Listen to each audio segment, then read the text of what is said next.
Many channels on YouTube do video game reviews, but none have the greatest gamer on YouTube. The no-death run machine with over 100 no-death runs. I did it! Been playing games since 1989, the one and only MegaDan29, reviewing games that he has slaughtered and left in his wake. This is MegaPro Reviews.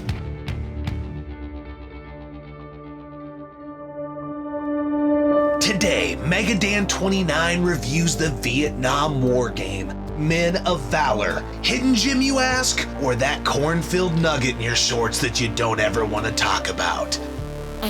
It's time for another MegaPro review. It is time for Men of Valor on the original Xbox. What's up, guys? It's MegaDan29 and we're back for another review of Men of Valor on the Xbox. This is an Xbox exclusive, and this is another first-person shooter. I told you, I've been playing a lot of first-person shooters lately. And man, this one was really good. I am a big fan of Vietnam. I love to learn about Vietnam. I find it extremely interesting. And I've played a lot of Vietnam games. And this one, I think, probably covered it the best. Maybe not the most accurate, but in a lot of ways, from the documentaries I've watched and things like that, probably the most. A lot of games tend to go extreme with all the Vietnam stuff, like having people's heads on stakes and over talking about like the tunnels and kind of exaggerating traps and doing these crazy missions and stuff like that, which I'm not doubting happened, but sometimes it's kind of out there. This game was very realistic. It was realistic missions. It did a good job. And it has an interesting take also. So this is an exclusive. I want to make sure to say that. You can only play this on Xbox. This runs you about $10 or $15. It's not very expensive. But the interesting about this game is, if you notice the cover, is it looks kind of generic, but it is a black man.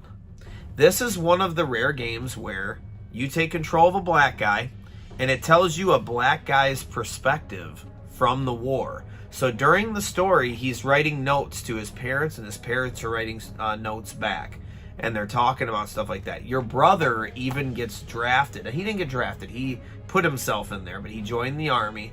And he actually came in there, and he's in missions too.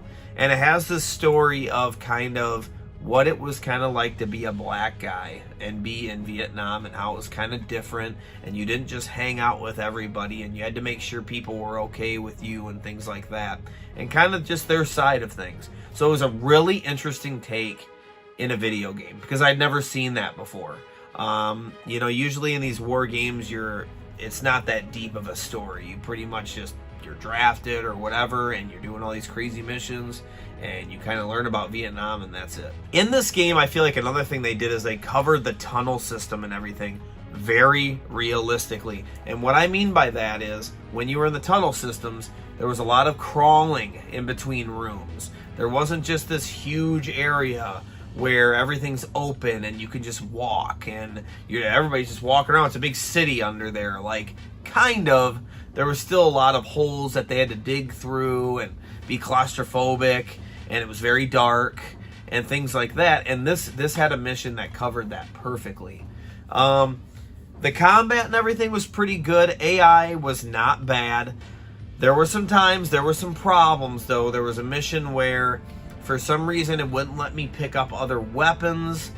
It was very weird about that. Like, obviously this dude's shooting at me. I'm running out of ammo in the gun I defaultly started out with, but now I'm having to grab this dude's weapon, and I can't grab his weapon even though he was just shooting at me with a gun. So throughout the whole game you can do that, but there was a couple of bugs where it wouldn't let you do stuff like that. And that was very aggravating, because then you're trying to get through the level and you have like no ammo, and it's almost impossible to do it that way. So that was the frustrating thing about this game. That was probably the part that made me go, okay, this is kind of bad. That was just a mission or two though, but it was there, and it was very aggravating, and it made me almost like want to quit the game, you know, because I wasn't about to start over. I felt like it glitched. Another bad thing it did was, in between missions, it would like save your checkpoint and stuff like that, which you think, oh, well, that's really good. The thing is, though, when you came across any kind of problems, if there was a glitch, if there was anything bad like that, well, it just saved over your file, and you can't save multiple files. Now when you load up your game and you go back, you start right where you're at. So if you get to a spot where you're screwed, it's not good. You can screw your game up and have to start over. That did not happen to me, thankfully, but I think it could happen to somebody. So there was definitely some issues with that. As for like the story and everything, the guns, the combat, it was pretty good. It was pretty good. There were times that you had to force your way in, otherwise they would just keep respawning and stuff. I didn't really like that. I thought there should just be this amount of people, you battle it out, you move your way up. There was times you had to really force your way up. Like there was a time when you had to be in this church because you called for an airstrike, and the airstrike was going to save your ass because you guys were getting closed in on. So you were waiting for this airstrike to come, and you had to take cover inside this church. Well, you want to sit there and you want to enjoy the show, right? You want to see what the game does. But it was so chaotic in there, and you can't take everybody out to where you're just laying prone inside the church. And it was kind of like, what the heck, man? I want to see what's going on. So there's some parts during some missions that they didn't do very well. That kind of took the fun out of it, which you're supposed to be seeing the airstrike and check it out. And it's supposed to look cool with the graphics and everything. But they screwed up some parts, like that's for sure. Overall, it was a good game, though. The thing I will say about this, though, is there were some times in some missions where you look up at the sky and things like that. Like there was a mission where you're on a boat and you're going into this town and you got to take over this village, right? And you look up into the sky and you could tell, like, okay, this is Xbox graphics. This is not PS2. You know what I mean? That was pretty cool. And so we'll get into the scoring now. Graphics, I'm going to go ahead and say it was like a 4, because for this generation, it was pretty freaking good. Especially some of the missions that, you know, you see the night sky and things like that. It's kind of like, okay, this is an Xbox exclusive, and these are the Xbox graphics that are a little bit better than PS2. Like, it was noticeable. I always feel like PS2 and Xbox pretty much look the same. So if you ever wanted to choose, well, do I want to play the Xbox version or the PlayStation version? It was basically like, what controller do you want to use? You know what I mean? Because it doesn't really matter. But in this game, I feel like it's only exclusive to the console, but you definitely seen the graphics were different. Like, okay, this is better than PS2. You know what I mean? That's definitely how you felt. So I'll go ahead and I'll give it a 4. As for sound was average. Nothing spectacular. I'll go ahead and just give it 3s across the board.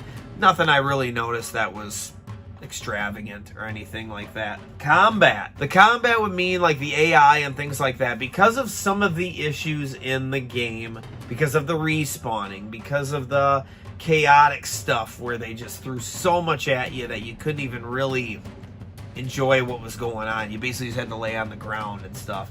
There were some crazy parts like that where you just had to straight up survive, and it's just, you should be able to shoot people and take them out, do what you're supposed to do, move to a safe spot. Should have been better planned. Especially there's a mission at the end like that too. There's a mission at the end where there's some guy stuck in the ground or something like that. You couldn't even tell where the bullets were coming from. It was very frustrating. So I'm going to go ahead and say combat. I'm not going to be too harsh because a lot of the game was fun. So I'm going to say a 3. I'm just going to say a 3. A 3.5. We'll do a 3.5. Those parts were not that bad. The good outweighed the bad, for sure. Like, there was a lot more good parts than bad parts. That's for sure, like, by a lot. It's just sometimes the bad parts were, at times, really bad. And then the fun factor, I'd say it was a 4. I was looking forward to playing it. I was having fun. But at the same time, I was starting to wanting to get it over with. Because there were some parts that were very aggravating. So when it was done, I was ready for it to be done. Probably even a few missions before it was done. It was okay. It was alright. So I'm going to go ahead and say, actually, a 3.5. I'm going to change that. Probably a 3.5 for fun factor. Because I do remember, as I'm thinking about it more, a lot of frustrating spots. You always want games to be fun. And sometimes when they try to make them too realistic or too difficult, you gotta have it be the right kind of difficulty. Like, it still has to be fun. There was definitely some times when you're like, this is stupid. You know what I mean? There's nothing wrong with being difficult, and there's nothing wrong with being too easy, but you have to have that fine medium.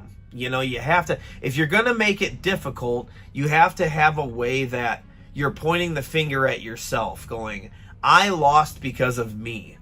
This game will have you say, I lost because of BS reasons. You know, there's times that happens, for sure. And it's just stuff that I'm telling you from this generation, they were still working that stuff out. By the time it got to Call of Duty on Xbox 360 and things like that, Call of Duty 2, 3, they had more figured that stuff out. This was still the generation where they're first getting into better graphics, first-person shooters, let's cover more, let's do more in the missions, and I feel like they just ran into problems. There was times when you were getting attacked from the air, and there was bombs going off and stuff like that, and you're taking damage from stuff that you have no control. There's no way to know where it's going to land. There's no clear path to go. There's no way to time it. And you might say, well, it's realistic, but it's a video game. And you should have a way of just making it more fun. You don't want to just be playing a video game and just randomly die all the time. Like, there's nothing fun about that. You want to die because it was your fault, right? So if you're playing Battletoads, it's an incredibly hard-known game, right? One of the hardest games ever. But in Battletoads, it is your fault when you die. You know, there are ways to do it. There is patterns to everything. It's just all about remembering. It's all about doing. In a game like this, the difficulty is a little bit different than that. It's a little bit like you can cheaply get killed, for sure. You know, and it can be not warranted. And it can make you mad because sometimes these checkpoints are far, you know, and you have to go all the way back now.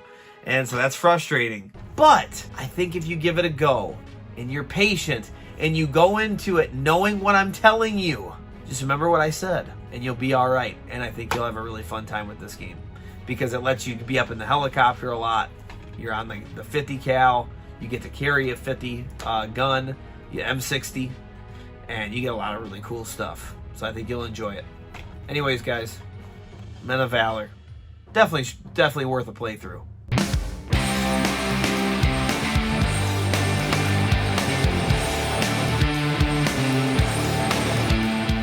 Thanks for tuning into this episode of MegaPro Reviews. To see a full playthrough of this game, check out Dan on his channel, MegaDan29. We'll see you next time, everybody. Keep gaming.